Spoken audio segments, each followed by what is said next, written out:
Hi friends, welcome to Easy English India. Love English to learn English. In this video, you will learn the use of I am ready to with verb 1. So, let us see some sentences. I am ready to get married. मैं शादी करने के लिए तैयार हूँ. I am ready to go now. मैं अभी जाने के लिए तैयार हूँ. I am ready to quit my job.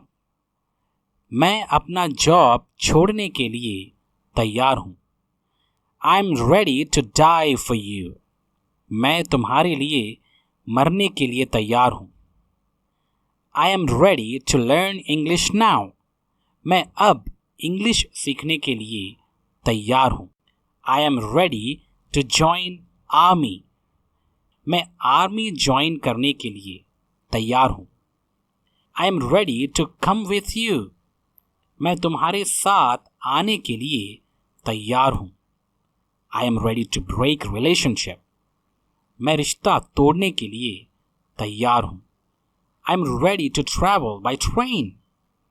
मैं ट्रेन से सफ़र करने के लिए तैयार हूँ.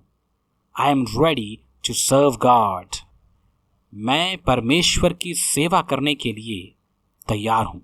Hope it is easy for you. However, in order to be perfect in this frame, you need to create at least 5 similar sentences using this frame and use them in your daily conversations. So, hoping for your best, we will meet again with a new frame next time. Till then, goodbye.